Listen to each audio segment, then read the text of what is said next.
রিজিক বৃদ্ধি পাওয়ার জন্য আপনি অধিক হারে বেশি বেশি করে তওবা ইস্তেগফার করবেন। আমাদের দৈনন্দিন ওঠা বসাতে, আমাদের চলাফেরাতে আমাদের অনেক গুনাহ, অনেক পাপাচার, অনেক অন্যায় আমাদের দ্বারা হয়ে যায়, জানা অজানা হয়ে যায়, তাই না? ওই পাপাচারগুলোকে আপনি মোচন করতে দৈনন্দিন আপনি তওবা ইস্তেগফার করবেন। এই জন্য ওলামায়ে কেরাম বলেছেন তওবা ইস্তেগফার হচ্ছে যাবতীয় কল্যাণের মূল। তো আপনি তওবা ইস্তেগফার করবেন। আল্লাহ রাব্বুল আলামিন সূরা নূহের আয়াত নাম্বার এই যে 10-11 কি বলেছেন? ফাকুলতু আস্তাগফিরু রাব্বাকুম ইন্নাহু কানা গাফফারা। তোমরা রবের কাছে ক্ষমা চাও, রবের কাছে তওবা করো, রবের দিকে ফিরে আসো।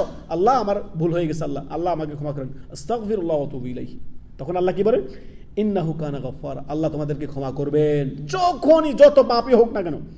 আস্তাগফিরুল্লাহ ওয়া আতুবু ইলাইহি, সর্বদাই তওবা ইস্তেগফার করবেন। আল্লাহর রাসূল সাল্লাল্লাহু আলাইহি ওয়াসাল্লাম যদি দিনে 70 কিংবা 100 বার তওবা করে, ইস্তেগফার করে, তাহলে আমাদেরকে কতবার করা দরকার? তারপরে পরের দিকে আল্লাহ তাআলা কি বলেন? ইউরসিলিস সামাআ আলাইকুম মিদরারা, আল্লাহ রাব্বুল আলামিন আসমান থেকে মুষলধারে উপকারী বৃষ্টি তোমাদের জন্য দান করবেন। উপকারী বৃষ্টি মানে কি? বৃষ্টি না হলে জমিন চৌচির হয়ে যাবে, ফেটে যাবে। জমিন থেকে কোনো ফল ফলাদি আপনি পাবেন না, কোনো উদ্ভিদ আপনি পাবেন না। বৃষ্টির মাধ্যমে যাবতীয় কল্যাণ। সুবহানাল্লাহ, সুবহানাল্লাহ। সৌদি আরবে দেখেন সারা বছর একবার বৃষ্টি পাওয়া যায় না। সুবহানাল্লাহ।